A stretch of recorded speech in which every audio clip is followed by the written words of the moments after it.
Charge کر دیتی ہے، اور اس برقی روح کی وجہ سے ہمارے عمل صلات کو روحانی صلاحیتوں سے واسطہ پڑتا ہے۔ یوں انسانی جسم کا روحانی تعلق اللہ سے جڑ جاتا ہے جب نمازی عالم ہو میں اور عالم یکسوئی میں پوری توجہ اور کامل انعماق کے ساتھ اللہ کی تسبیح کرتا ہے، اللہ کی تحمید کرتا ہے اور اللہ کی تسبیح و تحمید پڑھتا ہے، تو اس کی روح میں تمام تر توانائیوں کے ساتھ صفات الہیہ جذب ہو جاتی ہیں، اور اس کے سارے جسمانی نظام میں صفات اللہ سرایت کر جاتی ہیں۔ اس کے جسم کا رواں رواں اللہ کی پاکی اور اللہ کی عظمت کو بیان کرنے لگتا ہے۔ جو انسانی زبان پر سورہ فاتحہ کے الفاظ تلاوت کی صورت میں بلند ہوتے ہیں تو انوار الہیہ کا ایک جہاں انسان پر کھل جاتا ہے، اور انسان انوار قرآن کی رم جم میں چلا جاتا ہے، اور الحمدللہ رب العالمین کے کلمات انسان کا اللہ کے ساتھ تعلق ربوبیت اور کفالت خلق کا تعلق قائم کر دیتے ہیں۔ اور آگے بڑھتے ہوئے جو الرحمن الرحیم کے کلمات کی وہ تلاوت کرتا ہے تو یہ کلمات انسان کو اللہ کی بے پایاں شان رحمت سے وابستہ کر دیتے ہیں، اور انسان عالم تکوین میں رب کے جلال و جمال کے مشاہدے میں خود کو کھو دیتا ہے، اور یوں انسان اپنی منزل شوق میں آگے بڑھتا ہے تو وہ رب کی شان مالک یوم الدین سے آشنا ہو جاتا ہے، اور سارا عالم حشر و نشر اس کے سامنے واہ ہو جاتا ہے۔ انسان اپنے رب سے راز و نیاز کی باتیں کرتا ہے۔ اب عالم ناسوت و آخرت کو جان لینے کے بعد انسان کو خیال آنے لگتا ہے اس کا تعلق کس عظیم ذات کے ساتھ قائم ہے، اور وہ کیسے اور کس طرح اس کے در پر پہنچا ہے۔ اس انسان کو اپنی بے پناہ بے بسی اور بے کسی کا احساس ہونے لگتا ہے، اس کو یہ ادراک ہونے لگتا ہے کہ میں کہاں ہوں، اور اتنی عظیم شانوں والا رب کہاں میری اوقات ایک ذرہ حقیر کی ہے، اور رب کل ملکوت السماوات والارض کی شان کا مالک ہے۔ میرا وجود اس کی عطا ہے، اس کا وجود کل عالم کو محیط بھی ہے اور کل عالم کا خالق بھی ہے۔ میں اس کی بارگاہ میں لا شیء ہوں، لا ذات ہوں، ذات تو فقط اور فقط میرے رب کی ہے۔ ہر سو ذات حق کے اسے جلوے نظر آتے ہیں۔ انسان کے یہ احساسات جب درجہ یقین تک پہنچ جاتے ہیں تو وہ رب کی بارگاہ میں کہ اس کی حیثیت لا شیء کی ہے، لا ذات کی ہے، لا وجود کی ہے۔ وہ انسان اس دنیا میں فانی ہے، اس انسان کی حیثیت لا شیء لیس شیء کی ہے۔ تو اب رب کی رحمت اور اس رب کی بے پایاں استعانت بندے کو سنبھال لیتی ہے، اسے اپنی بارگاہ میں سجدہ عبادت کی توفیق اور اذن دیتی ہے۔ ایاک نعبد کے کلمات وہ اپنے عمل صلات اور اپنے عمل حیات میں دہرانے لگتا ہے، اور یہ سوچنے لگتا ہے کہ یہ ساری زندگی کیسے اور کس طرح گزارنی ہے۔ رب کی بارگاہ سے اس کی شان نصرت اور اس کو یوں سہارا دیتی ہے اور یوں زندگی گزارنے کا ضابطۂ حیات دیتی ہے۔ وَإِيَّاكَ نَسْتَعِينُ وَإِيَّاكَ نَسْتَعِينُ۔ حاضرین و ناظرین اکرام قدر، یہ ہماری نماز کا روحانی پہلو ہے۔ ہماری نماز کا سجدہ ہی ہماری زندگی کی کل حقیقت ہم پر عیاں کر دیتا ہے۔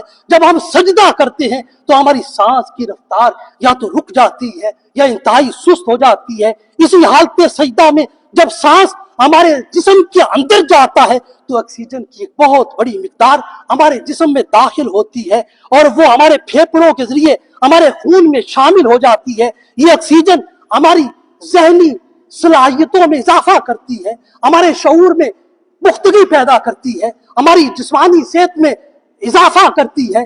اسی حالت سجدہ میں ہمارے سانس کا دوسرا مرحلہ ہمارے جسم سے کاربن ڈائی آکسائڈ سانس کے ذریعے خارج ہوتا ہے۔ اسی طرح ہمارے سانس کے دو رخ ہیں، ایک میں سانس ہمارے جسم میں داخل ہوتا ہے، ایک میں ہمارے سانس جسم میں آتا ہے، اور دوسرے میں یہ سانس ہمارے جسم سے واپس جاتا ہے۔ سانس کا آنا بندے کو نیا خانہ دل میں اللہ کی ذات کے بہت زیادہ قریب کر دیتا ہے اور ذات حق کی معرفت سے آشنا کر دیتا ہے۔ یہ سانس کا آنا انسانی جسم میں عمل صعود ہے، عمل ترقی ہے، جبکہ سانس کا انسانی جسم سے نکلنا، واپس جانا، یہ ذات حق سے تعلق کو عارضی طور پر منقطع کرنے کی طرف اشارہ ہے۔ سانس کا انسانی جسم سے خارج ہونا ہمیں مظاہر حیات سے اور دنیاوی علائق سے اور اس دنیا سے وابستہ کر دیتا ہے، اور یہ عمل ذات حق کی معرفت سے بظاہر دوری اور نزول اور زوال کا سبب ہے۔ سجدے میں سانس کی حالت صعود ہمیں رب کے قریب کرتی ہے، اور سانس کی حالت نزول ہمیں رب سے دور کرتی ہے، اور یہی انسانی زندگی کی کل حقیقت ہے۔ وہ زندگی جو حالت صعود میں ہے وہی زندگی اللہ کی بندگی ہے، وہ زندگی جو حالت زوال میں ہے وہ زندگی مسلسل رب کی بارگاہ میں زندگی نہیں ہے بلکہ شرمندگی ہے۔ حاضرین و ناظرین گرامی قدر، نماز کے ان روحانی فوائد کے ساتھ یہ نماز ہمارے جسم کی عصر حاضر میں صحت کی سب سے بڑی ضمانت بھی ہے۔ جس انسان کو بیماریوں سے بچنا ہو وہ نماز پڑھے، جس کو زمانے کی سختیوں اور پریشانیوں سے محفوظ رہنا ہو وہ نماز پڑھے، جس کو اپنی زندگی کو اللہ کی نعمتوں سے آباد کرنا ہو وہ اللہ کی بندگی کرے، جس کو زندگی کی حقیقت جاننا ہو وہ خود کو نماز کا عادی بنائے، جس کو حیات میں برکت پانی ہو وہ نماز کو اپنی خصلت جاریہ بنائے، جس کو رب کی رحمت میں مسلسل اپنی زندگی میں بسنا ہو وہ نماز کو اپنی عادت حیات بنائے۔ اور اس کے ساتھ ساتھ یہ نماز ہمارے سارے جسم کو خوبصورت بناتی ہے، دلکش بناتی ہے، جاذب نظر بناتی ہے۔ یہ نماز ہمارے ہاتھوں کو خوبصورت اور صحت مند بناتی ہے۔ یہ نماز ہمارے دانتوں کو چاند کی مانند چمکتا ہوا دانتوں کو بنا دیتی ہے۔ یہ نماز ہمارے چہرے کو نہایت حسین و جمیل بناتی ہے اور اس کو رشک کمر بناتی ہے۔ یہ ہماری آنکھوں کی چمک دمک میں اضافہ کرتی ہے۔ یہ نماز ہماری ناک کو صاف ستھرا، روشن و تاباں، اجلا و شفاف اور جاذب قلب و نگاہ بناتی ہے۔ یہ نماز ہماری پیشانی کو نور علم نور بناتی ہے۔ یہ نماز اپنا سارا اثر ہمارے چہرے میں ظاہر کرتی ہے۔